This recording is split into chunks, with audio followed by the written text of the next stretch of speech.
There we go. Right, we are now recording. Greetings, everybody, and I have Emily Hourican with me today, and I'm delighted to welcome her to Writers Inc. As you know, Emily is a historical fiction author who has written an amazing series about the Guinness Girls. Did I tell you my mum loves that? She Oh, absolutely adores. She's like, when's there going to be another one? And yeah. she has switched recently, perhaps not permanently, we need to find out more about that, to writing for children, specifically middle grade children. Just hold up the book there because I've been hunting round the house. There we go. Murder at the Ivy Hotel is the book. The most gorgeous cover. I've been hunting around the house for the book, and needless to say, can't lay my hands on it. But I have read it because I've blurbed it. Yes, you So have. yeah, very, very pleased to do that for you. So a big switch really from adults to kids. Let's go back. Let's go back. Just give us a little bit of a sense of you as an adult writer first, and then I'm going to dig into the whole children's side. So, Yeah, when did you start writing? What was first? Because you did a women's fiction, didn't you, before the historical? Am I I wrong? did. In fact, the first book I wrote was a memoir, or kind of half a memoir, and it was called How to Really Be a Mother. And that was nonfiction, and that was a much easier segue. I've been a journalist for years at that stage, and I had always really wanted to write, but I think like pretty much everyone, there is a massive insecurity about actually trying to do that. There's a massive sense of why me? Why would anybody read a book that I've written? And a whole imposter thing that can take a while to get over. Um, I definitely felt that it was much easier to move to begin with nonfiction. It was basically just like writing more newspaper articles and making them longer and stringing Making them them longer. together. Exactly. Just make a longer newspaper article and then put it between the covers of a book, and it's a book. And I did that, and it kind of made me go, okay, I can put that number of words on pages and make it into something that has a beginning and a middle and an end. And it kind of gave me a boost of confidence. And then I started writing fiction. And my first novel, I just started writing to see if I could write it. And that was contemporary fiction. So I wrote four contemporary fiction novels. And again, you sort of do it and you go, well, well, then you make a huge mistake after the first one. You think, oh, I can do this. And then you write the second one, and it's an absolute fucking shit show and a horrific event. And you go, okay, there's a lot more to learn here. I'm not quite there yet. But so I did four of those and I loved it. I mean, I loved it. The one thing that I did discover, I discovered two things. One is that publishing is weird and writing is only a really, really weirdly small part of publishing, which is That's bizarre. true. And then the other thing I learned was that I loved it more than I had ever loved anything. I love writing and I love writing articles and I love writing nonfiction. But actually, there's something about the process of writing fiction that I mean, it's awful, but it's also amazing. So I did four of those, and then I wanted to do something different, still with writing. And my editor at that time, I was with Hachette, and my editor, Kira Durley, who was really great, said, have you ever thought about writing historical fiction? And I said, no, but I love reading it. And now that you've said it, I'm definitely thinking about it. And so I kind of switched from contemporary fiction to historical. And then I did The Guinness Girls. I did three of those. So that's like a kind of a trilogy. And then I switched from Kennedy's or from Guinness's to Kennedy's. Kennedys. And Yeah. I wrote two books about the Kennedys that kind of fit into the Guinness Girls because it's all the same era and there are lots of the same characters who go between the two books. And so I did that and I enjoyed every second of it. And then on a whim again, I went, well, I want to try something different. And then the thing I tried was Murder at the Ivy Hotel, was writing for kids. And that brings us to here. So, Yeah. because that was going to be my first question is what is sort of why the switch, how the switch? Did somebody approach you to write it, or did you come up with the idea and then Marianne's your agent, is she, Marianne? No, Ivan Ivan. Oh, Mulcahy. okay. Yes, Oh, yes, I didn't realize yes, Ivan was your yes, agent. So, oh yeah, because we were talking about Sally Ann. God, sorry. yes. So she's my And children's book agent, and Ivan is my adult book agent in the yeah, same agency. No, it was all me. I just kind of wanted to. I mean, I really, God, I think some of the books I read as kids are still my favorite books. yeah. And I think that I had sort of, so my youngest child, my daughter, I have two sons, and then my daughter, who is now 15. At the time that I started thinking about this, think she was turning kind of 10, 11. And she had always been a terrific reader. I mean, kind of like me, like any book you put into her hands, she Yeah. would read it. And I was giving her all sorts of stuff, like, you know, old copies, dusty old copies of Frances Yeah. Hodgson Burnett and Noel Streatfeild and all the writers who I loved as a kid. And she was eagerly reading them. And then, along with all the other preteen strop, there came a kind of, I don't want to read your books anymore. You know, your stupid old books, basically. And I could see her gravitating towards kind of murder stuff. And I was very happy for her to do that. Like, read anything, you know, as far as I'm Yeah, concerned. But at absolutely. the same Yeah. time, I felt a little young for some of what she started to read. And I knew why she was doing it. She wanted more grown up books. She wanted more of a whodunit and a So fond. was it sort of Holly Jackson that she was moving towards? Because Holly Yeah, Jackson would have been really big then. yeah, and those are great books, but I just felt that some of the themes were a little Her bit characters are much older. too. They're much more YA. Yeah, her They characters are all like are, they are 17. more, yeah, Yeah. completely. And their lives are the lives of 17-year-olds, and Yeah. their dilemmas and their relationships are the relationships and dilemmas of 17-year-olds. They're not quite right, I think, for like a kind of a 10, 11, even a 12-year-old. Yeah. I started to sound like my own mother then. It's unsuitable. It's unsuitable. It used to drive You me. have a point. So I was reading everything I could get my hands on. It's unsuitable. But it kind of made me go, well, could you do something that might fulfill the need for the murder thing, the grown up thing, the clues, etc., but try and keep the world just a little bit more innocent. You know, try and make something that is obviously murder is a very serious thing. You know, it's serious, but it's also more innocent, more lighthearted, more protected. Yeah. And that was kind of what started me. That was one of the things. And then the hotel thing was another.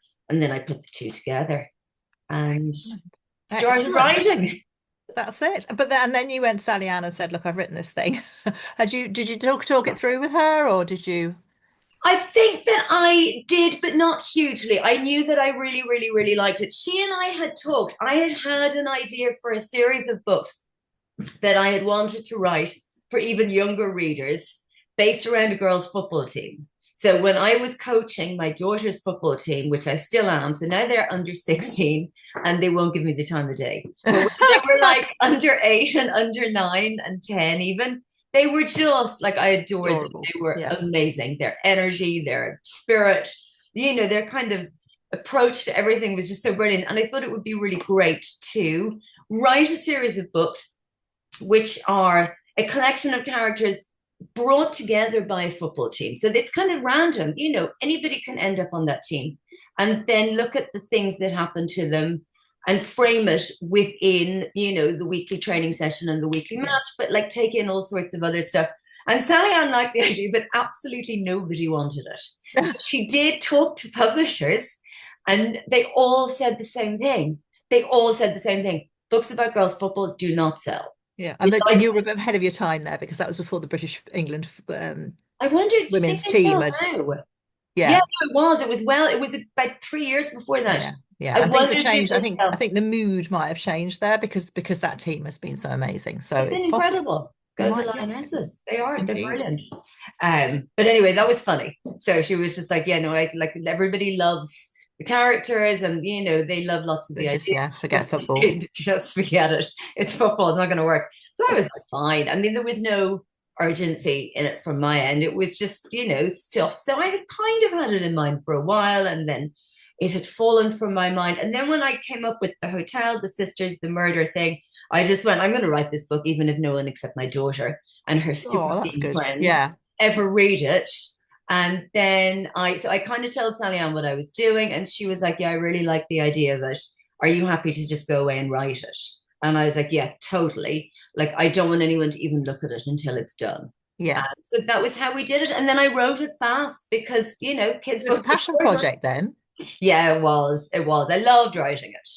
Yeah, that's brilliant because I mean that's nearly like when you're writing your debut and you're trying something completely new and you're just doing it for you and you're not under contract or any of those things. So Felt like that. Which was also great after like I think I'd done 9 books in yeah, 9 years. and all Yeah. of them were under contract, and all of them had a deadline.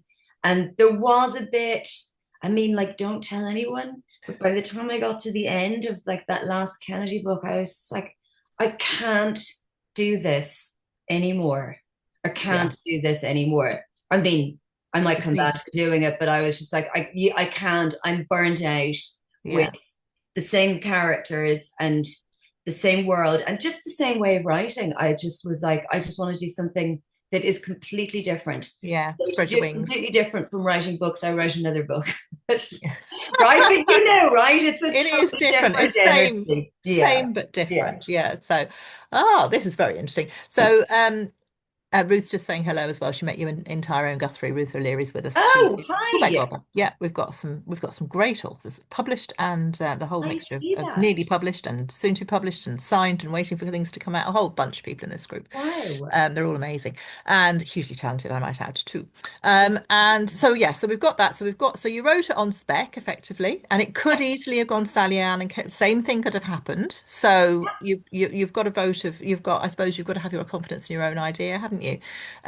How did you You get the do. voices right? This is a really big question of mine because I was asked to write MG and middle grade, and I couldn't do it because I couldn't remember being 12, and I just Right. I just couldn't get it. So I could do YA, that's no problem, got that, but couldn't do middle grade. So was it just because you'd been coaching the team and you were so immersed in? Honestly, I think that's a huge part of it. I Yeah. think that spending a bunch of time every week with these girls Mm. for, like as I say, since they were underage, Years.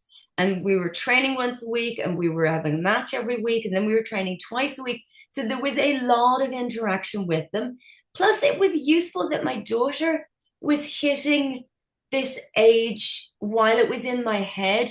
I mean, I don't know if any of you have found, but I have definitely found that stuff I didn't remember that I remembered about being her age. I didn't have the same thing with the boys because I was never a boy. Yeah, And I different weirdly experience. obviously lack the imagination to kind of, but with her, I find that as she was approaching that, I don't remember much about that kind of really younger six, seven, Yeah, eight, nine. But I do think when you reach that stage where you are really aware of the world and suddenly incredibly curious about it, and about people and dynamics and relationships, and they're starting to think about grown-up things yeah, in quite a childish kind of way still. So that was reminding me of a lot of stuff from my own childhood, how I felt about things and what I was interested in. And then I was just listening to this kind of age group a lot every week, and the things that they say, and they think they know everything. I mean, they obviously deep down know that they don't, but like they're forever telling you stuff.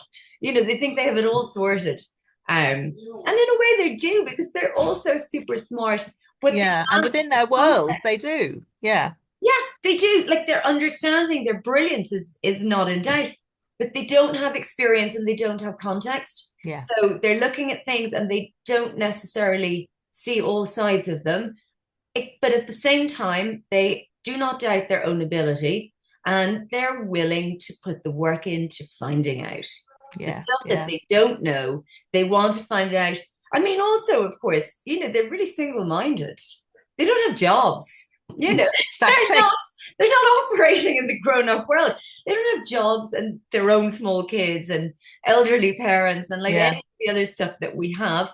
They can get really like super focused on stuff.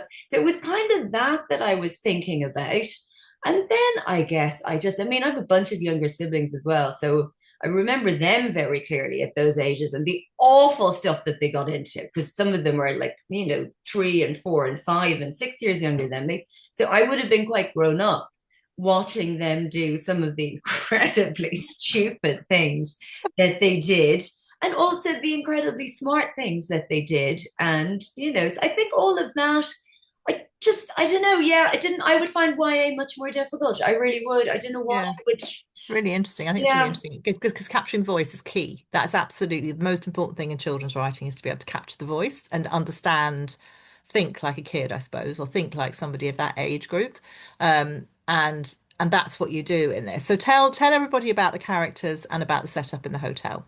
We'll leave you to Okay, it. so You'll do a better Murder job than at the me. Ivy Hotel is set in a hotel called the Ivy, which I was very inspired by the Not Shelburne. indeed, So not it's unlike the Shelburne not Hotel. unlike the Shelburne. Yeah. A beautiful, very old historic hotel in the middle of Dublin, which sits on a square, Ivy Square, which has a garden in the middle of it. And what I've done is I have created these two sisters, Meredith and Macy. And Meredith is 12 and Macy is 10. And they live in the hotel. And so that has a kind of Eloise at the Plaza touch to it, except Yeah. that I didn't want them to be like super rich with the suite at the Plaza because that's fun, but it's also Not very not relatable. real, Yeah. exactly. So the reason they live at the hotel within, this the kind of conceit of the book is that their mother is the general manager. And that position brings with it a very small apartment on the fourth floor of the hotel. It's like very tiny. It's two rooms. They share a room. There's a kitchen, there's a sitting room, and that's it. But obviously, they don't care about that because they have the whole of the hotel to live in, play in. They have a library, they have drawing rooms, they have the lobby, and even better, so they have the run of this beautiful hotel. Even better, they have these amazing friends. So there's Bob, who's the doorman, and there's Max, who works in the restaurant, and there's Jake, who works in the kitchens.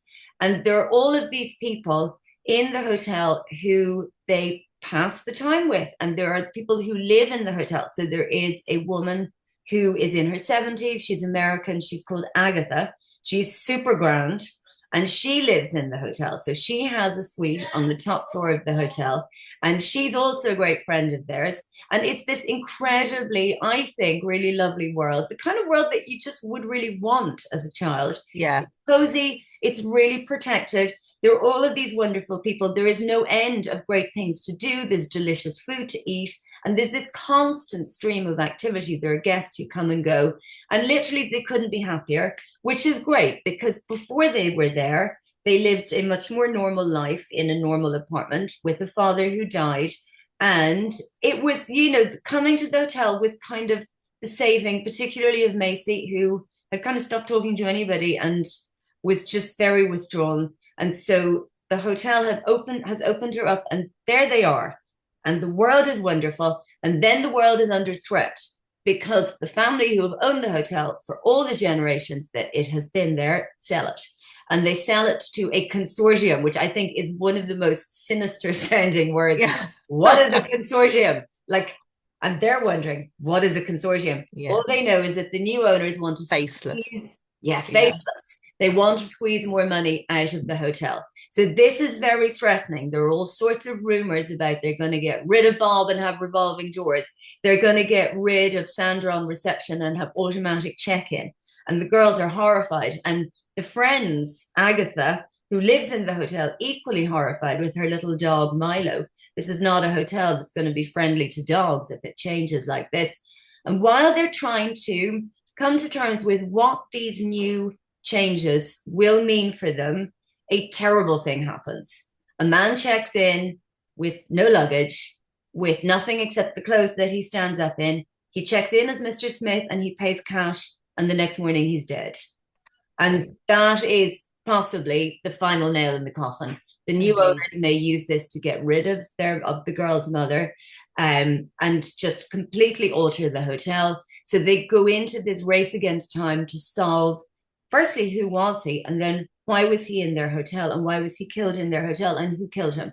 So they go on this, kind of journey to find all these things out in order to save the wonderful world that they live in and save the jobs and the livelihoods, the community, the family of the hotel. And then lots of things happen that they have to deal with as they go Yeah, along. it's brilliant. So you've got loads of conflict in there. You've got conflict, you've got a lovely cast, and they have a friend, haven't they, in the hotel? They do. So they have Colin, who lives on the fifth floor, and he lives there because his parents work an awful lot, and he's an only child. And this way, they can leave him on his own, and they know that he is just literally a step away from people who will care for him should he need them. And Yeah. he's happy because it means he doesn't have to live in a house with an au pair or like a housekeeper or somebody, which he wouldn't like. Yeah. They, at the beginning of the book, they don't know Colin. They've seen him. They think he's unfriendly. They think he doesn't want anything to do with them. And this turns out not to be the case. And in the trying to solve because he has a vested interest in keeping the hotel as it is as well. And so they become really good friends with him. Yeah, and that's lovely because then that because you see those character arcs. So guys, when you're listening to this, all of the things Emily's talking about are all of those crucial ingredients that go into a great children's book. First of all, understanding your age group and really understanding how they think, which is really important. The cast of characters, the character arcs, and the conflicts that are inherent in those different, uh, character arcs, and then the overarching story, which is the sort of a quest, I suppose, in some ways, isn't it? Because they have to find the answer in order to save the hotel. So you've got all of the right ingredients, which is I just loved it. It's really great. And it really feels like sort of Enid Blyton. What year did you set it in? Because I was quite curious about that because you made a conscious decision to sort of Yeah, to be slightly mysterious about that. So it is modern in that it isn't old, but there are no mobile phones there's in no the mobile phones. That's the mobile biggie, isn't phones it? ruin everything. They Yeah. take all Oh, the suspense and all the drama out of everything.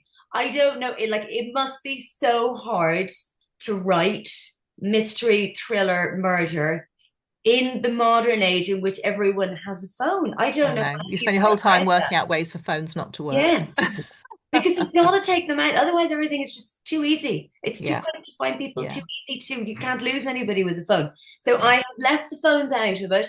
And there isn't, but there is, as they say, there is a general manager, there is a consortium. There are modern things, there are dentists and cars and all the rest of it. Yeah.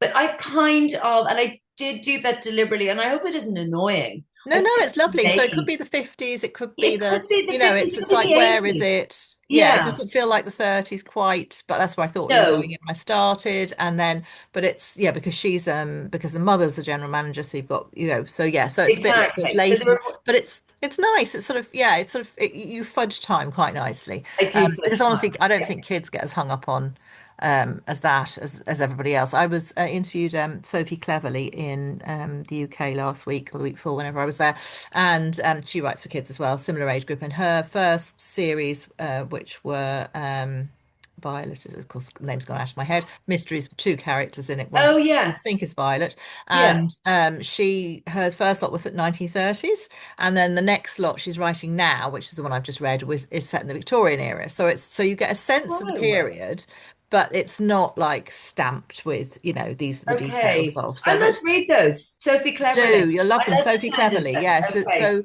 her first story is about twins. If I could remember the names, it would be really very useful. And one twin goes missing, so it's about that. And there's quite a series of them. And then the next one, I think the next one is the one with Violet in it, and she's an undertaker's daughter. Mm. And she's got a dog too, and yeah, it's great. She can hear ghosts as well, so she's got that little Oh, bit of wow. supernatural stuff going on. So yeah, really interesting. It's just I I love love that. talking to people and find out different ways you've like taken a story. Yeah, hers aren't crime really. Well, I suppose the Undertaker's daughter is. Yeah, there's a diamond theft in the one I read. So they Mm. are crime. Sorry, they're mystery books. And yeah, great. So it's lovely. So I was just asking here, how much did you know before you started writing it? Did you plan it all or did you write it by the seat of your pants? That's a I very had a pretty good idea of certainly the core story before I started writing it. I think also because I was doing a lot of other things and I was finishing, I think, the last of the Kennedy books. So I was thinking about it for a lot longer mm, than I might letting it usually. brew. Yeah. Exactly, before I started writing it. And I also kind of didn't, because again, the joy of not having a contract, it just meant that I didn't feel under any pressure. So it's kind of turning around in my head. I knew the characters and I knew the hotel really early. And then I kind of didn't do anything until I understood who Mr. Smith was and why he was in the hotel Yeah. So you and figured that why bit he out. died. Yeah. I had all of that. So that is probably, I mean, it's certainly 50% of the plot, if not more. And then there are things that you need to work out in the writing. There are bits that you're like, well, that can't work because X wasn't in the right place at the right time, Yeah. whatever. And then you need to sort of, there's a lot of unfolding the how, once they've worked it out, you need to show that. You can't really just have them going, I got it, and there's the Yeah. whole thing solved.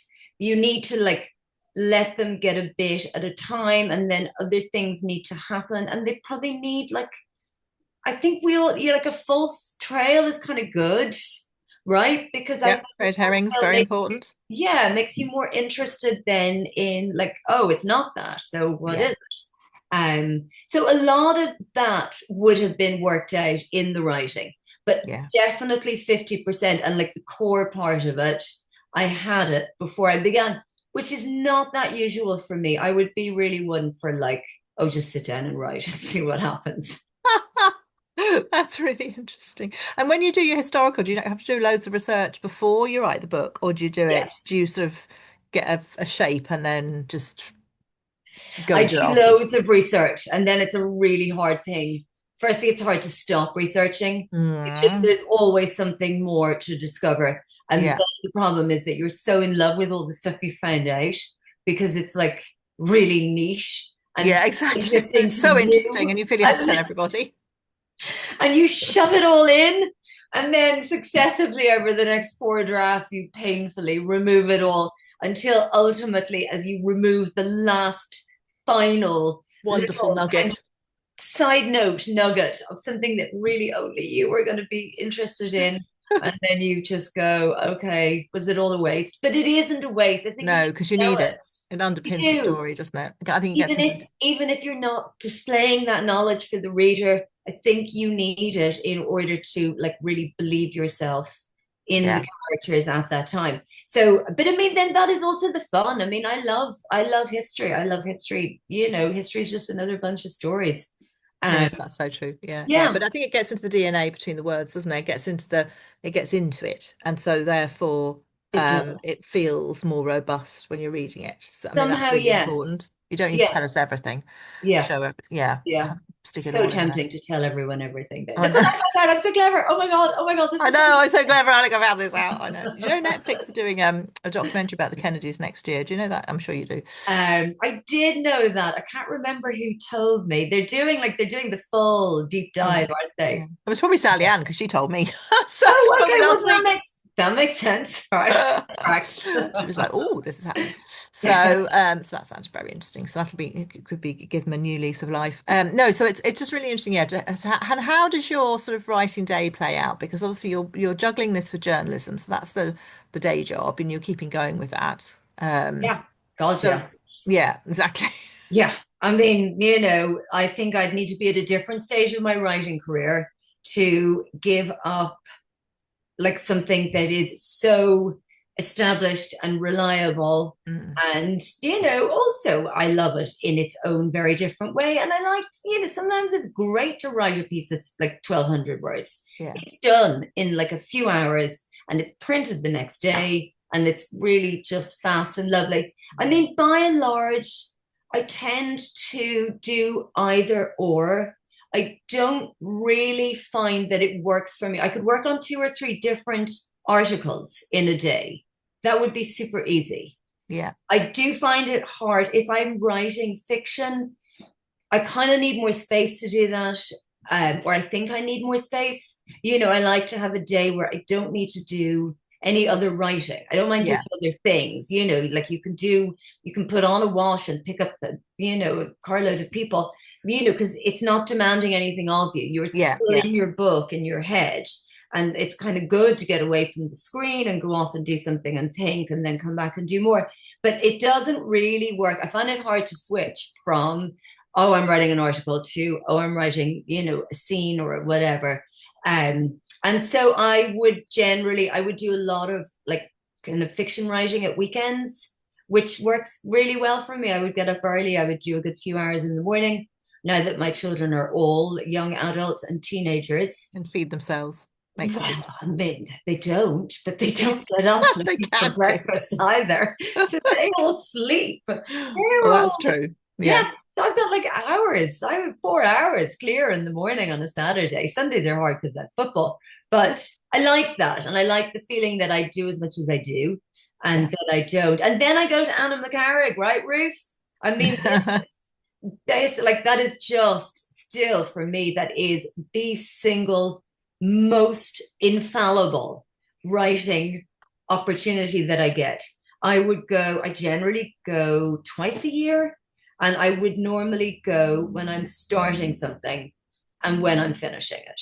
The Yeah. two Okay. hard things, starting Yeah. can be really hard, and finishing can be such a grind Yeah. because you know Yeah. where you're going, but it's just like, You oh, just got to write it. I write know. all those words to get there Yeah. and tie everything up and da da da. So I would go off to Anna McCarrick. I would do, probably not more than 4 days, maybe five. I keep meeting people up there who are like, "Oh, I'm here for 2 weeks." I'm like, I know. "Oh my I couldn't God, do that. that must Yeah. be insane." And one Yeah. day, but like I've never been able to find the time to do that yet. So But I it's don't, also the energy. How do you keep your energy I don't going? know. How do I you? I would don't. just start pottering. Yeah, exactly. And Yeah, not doing and finding other things to do. Yeah. So, yeah, but and that's really chatting. interesting. You say starting is quite hard. Was this one Yeah, a hard one? So did you know your opening scene when you started, or did you have to write your the way in? the Ivy Hotel. Yeah. Or any of So them. easy. It was so easy. Writing Yeah. that book was a total dream. Every bit of it. I think I had half of it written, honestly, truly, before I kind of even realized I was writing. Yeah. Well, that's because it's That again, it's the isn't passion true. project. It's not being, I Yeah. think that not being under the luxury of time thing is great. And And you no know one what you're pushes doing. for it. You've got to the point where this point, 8 books, 9 books in, you know what you're doing. You know what Yeah. needs to be on the page. So it's a different type of process, isn't it? Uh, Totally different. and Totally different. for the historical, how do you find your starting point there, the way in? Is that difficult, or is that do you have to think about that and then it I comes to do. you, It can or be difficult. I mean, you take something, so by the time you start one of the historical ones, so much information. What I got stricter about doing after, so the first Guinness Girls book, trying to remember how many years it spans. It's a lot of years, right? It starts in I think 1920, no, even maybe 1919. I mean, there's a Mm, copy there. I could probably check it, but it goes through about 10 years, which gosh, so and this you're talking to somebody who writes books that last 5 days. yeah, I mean, sorry, So, this now. So now this is what this Murder at the Ivory Hotel is a week. exactly, it's And great. it's It's hard really enough to great. keep a timeline going though, word for a week without messing it up. I do it every time. But yeah, years is really interesting. It's hard, and Yeah. that sense of like not. I'm really stupid about like finding that I need to fill in all the gaps in Yeah. the years, which is really dumb because actually readers don't really mind.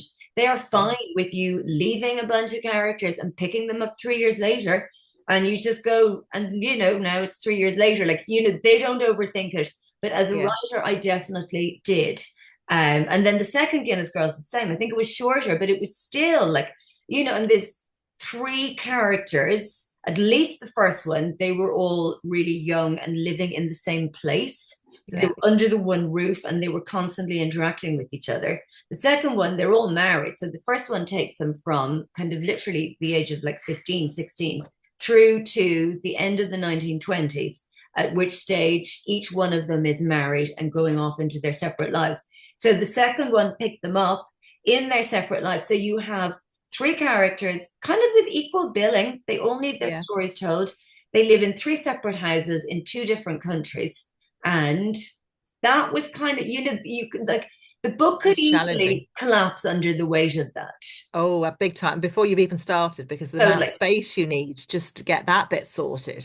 Yeah. Absolutely. And, the kind of, I don't know, like those conflicting demands of, well, Maureen's story is really for me more interesting because she's a Yeah. more interesting character. But at the same time, there's Eileen and, Aileen. And even though I don't find her as intriguing, I still need to get back there and Yeah. work through her And make her stuff interesting. So she's so they, as you and say, they've make got her equal interesting, billing. exactly, and find the stuff that is definitely interesting about her, and don't get so hung up on Maureen, who was obviously permanently out to shock and rude and Yeah. outrageous and fantastically clever and really horrible. I mean, obviously she's interesting, Mm. but work with the others. So those, I kind of look back and go, yeah, finding ways into each of those characters was a challenge. It was Yeah, because really actually interesting. you're nearly looking at a starting point for each character, aren't you? As You you are. bring them in. Yeah. I mean, you can start off with them all at a party or something, they're all together, but it's still you need to pair them off, par them off so that you've got, so we get to know each one.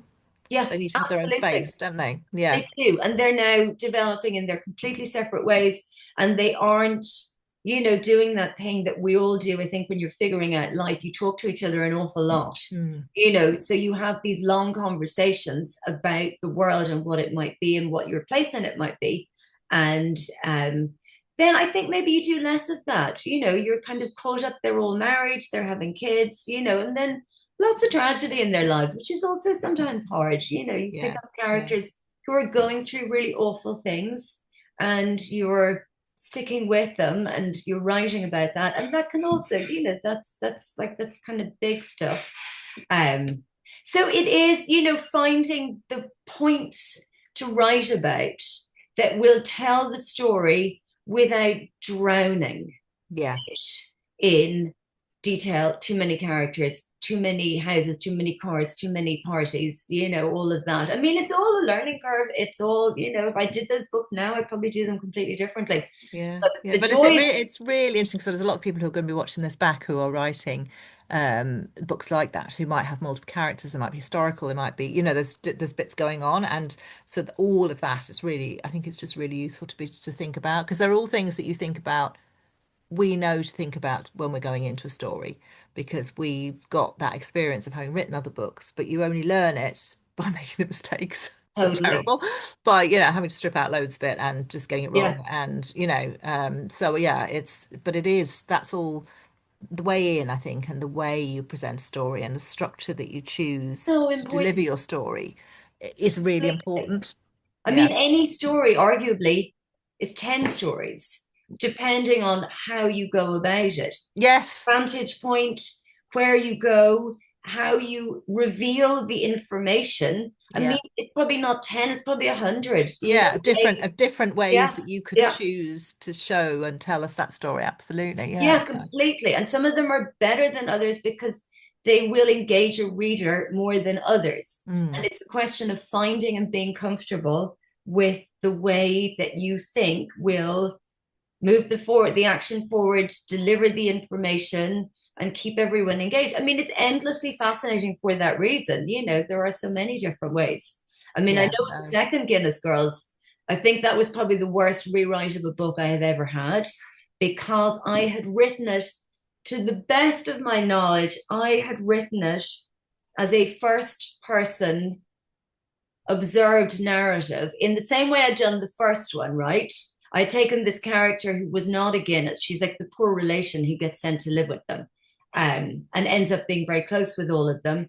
And it's her perspective that I maintained throughout the first one. So it's her looking at the three Guinness girls and interacting with them. And that works perfectly because they're under the one roof. They all live together and they're, Yeah. So it all makes yeah, totally makes that sense. works. I kind Yeah. of replicated it with a different character. So not her, but a similar kind of outsider character. And I had her moving between the houses. So it was like this kind of, again, the first person observed. And I think I'd written it in the first person, the continuous present as well. And Yeah. then I knew it wasn't right, but I didn't know what to do with it. Yeah. And I sent it to Kira Durley, who was still my editor.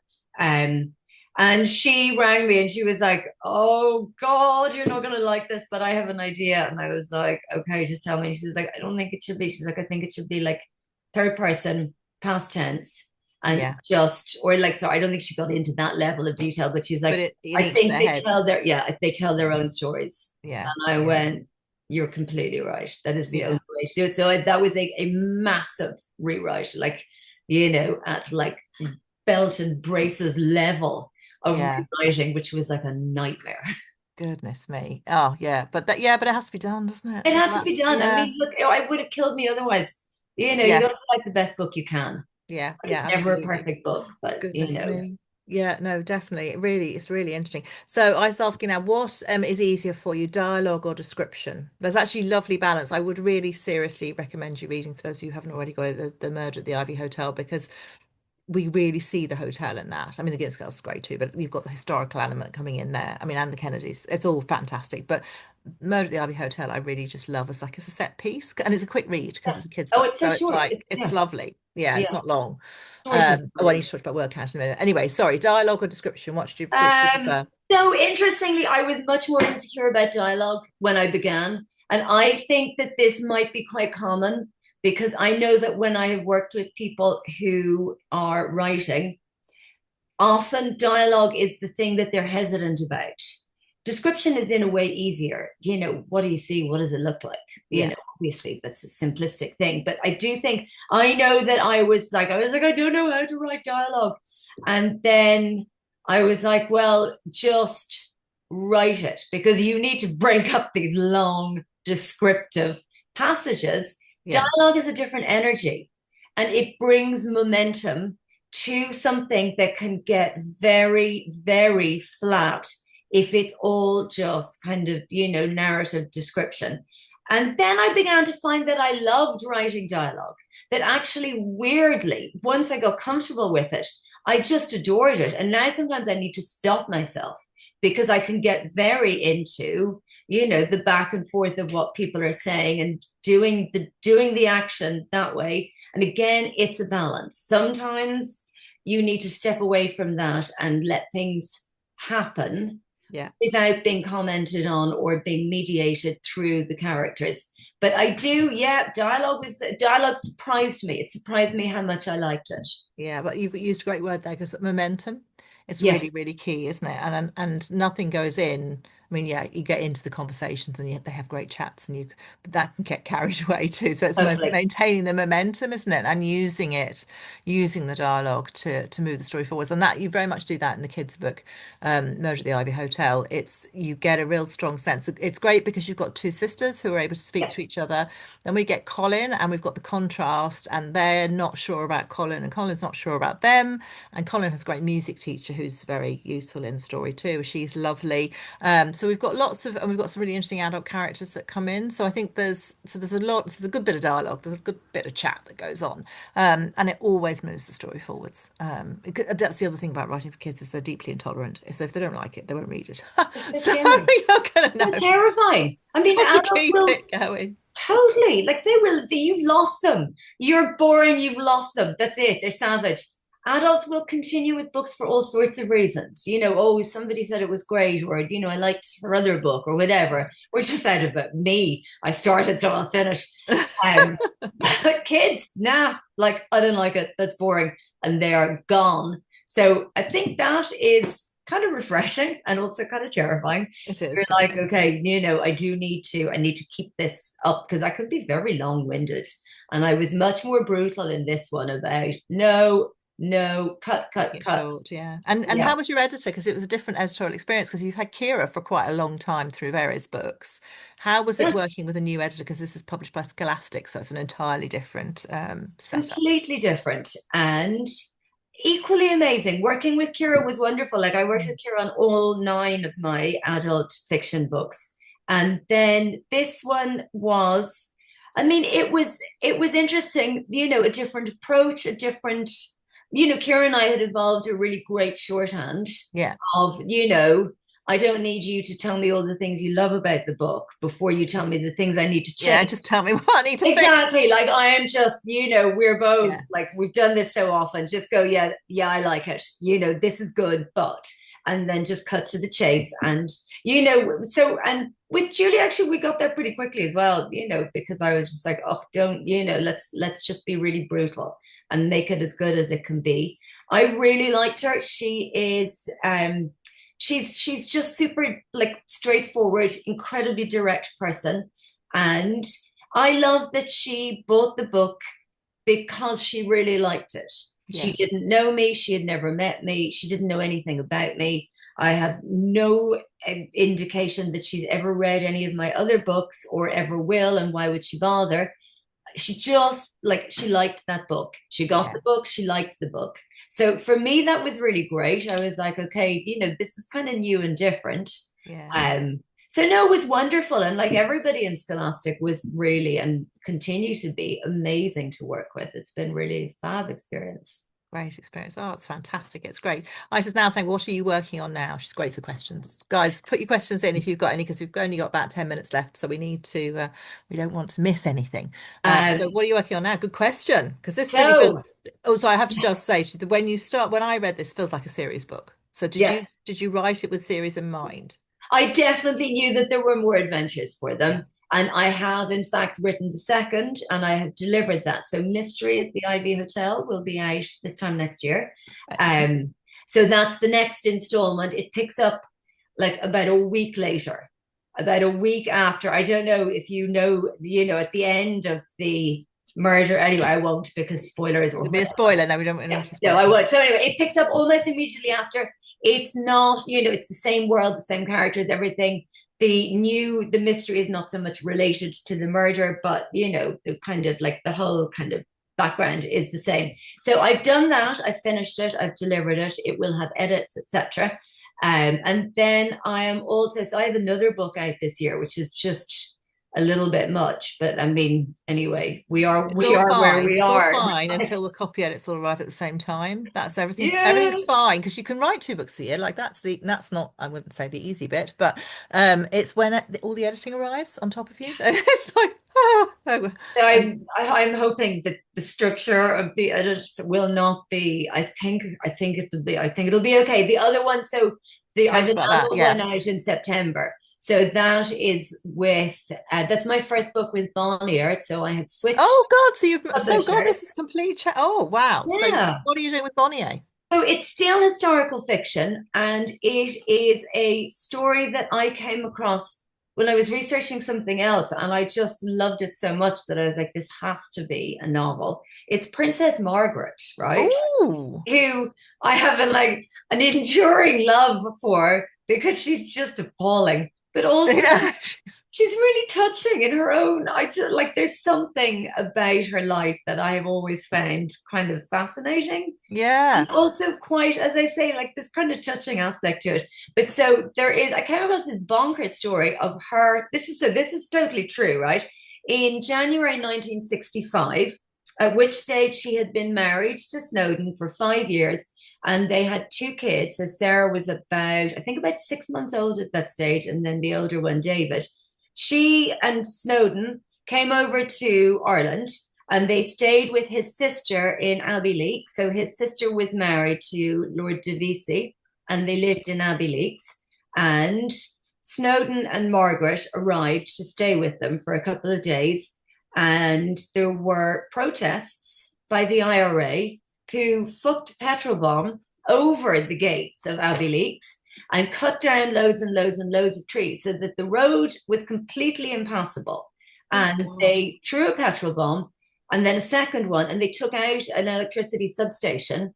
And so there was no power in the house. So there was no power, and they couldn't get out for 48 hours.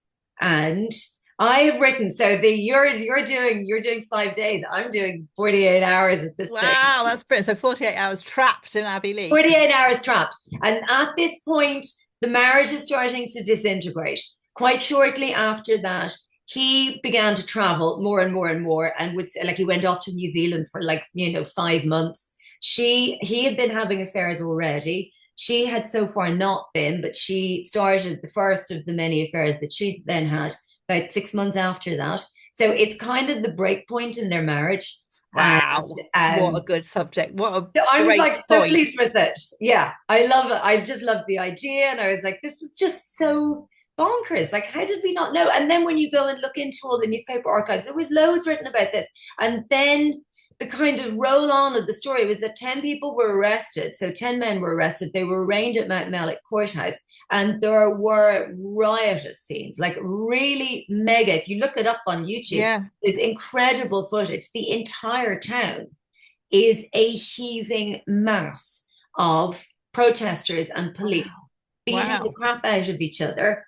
And there were scenes inside the court, and it had to be suspended and everything. So it just, for me, it had all the drama and all the kind of, the sort of background stuff playing into it. And then the whole thing is like done and dusted in 48 hours. Wow. Oh, Yeah. that's fantastic. Oh, that's great. And Bonnier published S.J. Bennett as well. I was talking to her. We did a thing at the weekend when I was talking to Sophie Cleverly, who writes Wow. the Windsor Knots. She writes the Queen as a detective series, so she's really good Oh, on those the. are brilliant. I love those. Yeah, well, she's really good on the so she's very good in the royal household Right. and would be good. She'd be great for blurbing too. So either say that to your editor or and if you don't know, I can Yes, introduce you. please. I would absolutely love that. Look at this. This has just been the most useful evening. I have like two notes now. Yeah, so definitely S.J. Bennett because she's all over the Queen and what's she Yeah. writing next? So she's gone back in time now to she's written the first ones were sort of nowish and then of course obviously the Queen died which was most inconvenient and then so she's gone back in time and she's writing about the 50s I think now. Oh, brilliant. But anyway, she's just completely seeped in royal everything because she had to Ah, sort of understand the amazing. world. So yeah, really, really interesting. Yeah, we did an event Very cool. in Barnes. We did. Oh, that's fantastic. So you'll be all over. Hopefully, you'll be all over history circles in the UK doing stuff on that. Hopefully. I mean, look, we'll see. It would be Oh, nice. Yeah. yeah. And so that's September. So that's another editor you had to work with and get the hang of. Yes. Yeah. Yeah. Yeah. Yeah. So far it's great. We are one edit. We've done the first big edit, right? The one that breaks everybody's heart. We've done that one. So Yeah. it's the law of diminishing returns in a good way. The first one is a nightmare, and the Yeah. second Yeah. one is hard. And then pretty much the third onwards, it's pretty, what you like, you're fine. It's small Yeah. things, Yeah, I yeah, hope. yeah. Little bits Touch and wood. pieces, yeah. Oh, fantastic. I was just saying she really likes. You should tell us more about what the 48 hours inspired for your story. Well, I think it's just telling the story it's always figuring out again, it's the way in, isn't it? And the way out and It's how the way much of in and her the way out. story and how much Exactly. whose perspective did you use? So it's also the locked room aspect of it Oh, that I yes. love. My Great. God, I love a locked room. Yeah. Nobody can get out. So I've switched perspectives. So there are chapters from Margaret, and there Mm. are chapters from Tony, and there are chapters from his mother, who I have always found a really interesting character, like really interesting. So she was obviously she married Ronald Armstrong Jones, and she had two kids, and then she married again. And she married Count of the Earl of Ross. So she also then made her home in Ireland, and she had two other children. Um, and from what I can read and find out about her, she was a very different person. Her relationship with Tony seems to have not been very good. Mm. They were not kind to each other. She called him her ugly son, and it Oh, really gosh. didn't seem. It seemed as if there was something really wrong in that relationship. He was horrible about her, and she was Yeah. Horrible snide about about him. him. And then she had these two other kids, and she seems to have been absolutely lovely to them. And that seems to have been a much Ooh. happier setup for her. Yeah. So I find that interesting. And, Yeah. the whole thing of like, what was it between them that was so difficult? So she's also in the house. Talk about tension. I mean, Yeah. talk about Yeah. tension and all this stuff going on outside. Yeah. And Oh, they can't get wow. away. They can't escape. And poor Margaret, Yeah. her plan is to like in and out, literally get in because she did not get on very well with her mother in law. So, Yeah. and Tony keeps telling her, it's like, it's very common to be at odds with your mother in law. Yeah. And he hates his mother too. That's just Yeah. brilliant. And what year was Yeah. that? Did that all that So happen that's in? 1965. And what year was the British Embassy thing when there was a riot outside the British Embassy? What year was that? Do you know? That was later, wasn't it? Late 70s, maybe. I Yeah, I think just that remember. that was easy because this, like, the Troubles kicked off in 1969. Mm, And so after that, things were very different.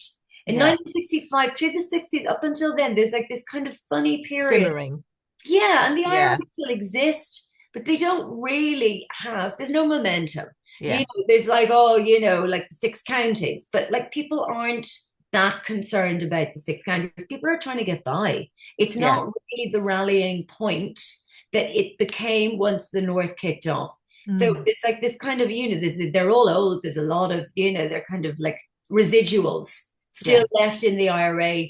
There isn't really much incentive for younger people to have any real interest in it. But for me, it was fascinating to see that it's just there bubbling under, Yeah. slightly Yeah. irrelevant.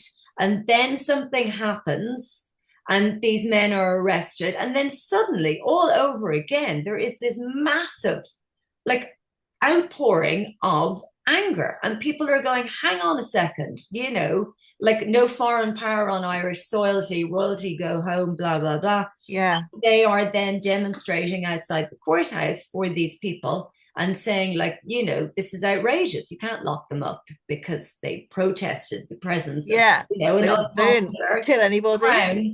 Exactly, exactly. So yeah, I found it very interesting the way it erupted really very fast all over again. And then obviously 4 years later, you're into 1969 and the whole thing. So I think the British Embassy riots were the 70s, Yeah, it was early definitely, it was 70s. 70s. I was just thinking because Yeah. I knew John Peck, who was the ambassador at the time, Oh latterly. wow. He left when he came out of the Foreign Service, he decided to stay in Ireland, and I knew him 30 years ago in Dalkey. And he was married to this Hungarian woman called Mariska, who was, I just find this hilarious. So this is because you're historical, you'll be interested in this. They actually sent a helicopter in to get them out the embassy because the whole embassy was besieged, and Jesus. I think Shane might have been standing outside the embassy. I can't remember. I think he was actually involved on the other side, the blue line. But anyway, it's my husband. If anybody was know. So, anyway, so they helicoptered her, but she had to leave, and she had to choose what to wear to leave, and she decided that she had to leave in a gold lame dress and Oh, sandals. as you do. I just love that detail. To me, it's just perfect. That's very Marie Antoinette, isn't Isn't it? I it? mean, Like if has you're going history to be taught you helicoptered out to a nothing? riot, Just get in the helicopter and get the hell out. gold lame dress and sandals. Anyway, so we've gone off at a tangent. So Ruth saying she thinks it was early 80s. Yeah, that would tally with Set Shane Right. being there. I'll have to ask him now in a minute. Anyway, that was amazing. So interesting for people, whether you are writing historical fiction or whether you're writing for kids or whether you are writing generally. Really, really good. So what's the name of the Bonnier book? I have to ask you It's that. called A Castle in Winter. Castle in Winter. Cool. So we'll look out Yeah. for that in September. I have to get you to do something for writing.ie for that. Yes. And Thank you. say to Would your love to. editor, say that you've met me and that can they hook you up with SJ Bennett? And if not, Yeah. then I will. Okay. Amazing. Thank Because you. yeah, no, she knows the rules inside. It might be a different part of Bonnier that does her. So Right. yeah, I don't know how it's divided up these days because I was published by Bonnier first back in the Uh-huh. day. My Okay. first three books, 27 was the imprint. It was like when they didn't even have an office. Oh, Long time ago. how did you find them? Oh, I found them wonderful. Oh, great. Yeah, Joel Richardson was my editor, and he then moved to John Murray. And is it John Murray? I always get the two mixed up. The MJ, John Murray and MJ. Anyway, I don't know which one he's in, but he's what's in Michael Joseph. I can't remember which one he's in. Right. Always mix them up. Anyway, so but no, it was great. It was lovely. It was a really good, interesting place to be right at the very start. Yeah, I was there with the Maestra. Do you remember the Maestra book? Maestra, oh God. Um, it was a big drama. I'll tell you about that again another Okay. time. That's the next chat. That's yes. So thank you so much, Emily. I know that Thank I've you bought your so books, much. and I said that buy all of them now, not just The Murder at the Ivy Hotel, but do buy The Murder at the Ivy Hotel because it's very hard to get published or to get into the charts. We were just talking about that as we came in. If you're an Irish children's author, because you're fighting against the UK children's authors like the Wimpy Kid people, and And the we egregious David Williams before we all turned oh on him. gosh, yes. I didn't say Crazy. anything about him, but indeed. Yeah. So yeah, so you need to buy the book. Buy it for all your people, the small people in the world that you know, or maybe, what nieces, nephews, the whole lot, kids, whatever, grandchildren, the whole lot of them. Yes. Because it Anyone of an has the age. most beautiful cover. It's like a proper It truly collectible. does. I'm going to show you the cover Do again. again. It Now, I don't just know if you can see it, is. but it's all gold on the cover. It's And it's just, gorgeous. to me, it's like one of my kids when it came in and went, "Oh, look at that, so beautiful. It's And it so has pretty." lovely illustrations on the Oh, it's inside. It's done great. such a beautiful job. It's lovely. It Um, really is. Perfect for and the I age group. think I think kids like it so far. The Yeah, yeah. indication is 9 to that they do. 12s it's written for, but Yeah. and it's very safe. So it'll cover, Yes. I think, both sides of that. Actually, if you've got 8-year-olds who are If reading you or have a good an 8-year-old good, who is into books, good reading, yeah. 100% definitely. Yeah, Yeah. yeah. Yeah, 100%. So, yeah, so definitely make sure you buy the book and help Emily get up the charts. Very important. It's only literally just out. 12th it came out on, wasn't it? Yeah, 12th? last week. Yeah, Yeah. last week. Yeah. So you're Yes. going to hear more from Emily soon, no doubt. I hope that was useful to everybody. And yeah, we have a whole gang who will be watching this back, Emily. So thank you so much. I'm going to stop the recording now, Okay. and otherwise I'll forget. Where are we? Okay. Can't even see the thing. I'll just fiddle around here for a few minutes. All Let right. me figure it out. Thank you so But guys, much to that's all of you for showing up. Like, thank you. It's amazing the interest that people have in writing and the effort that people put into writing. I'd say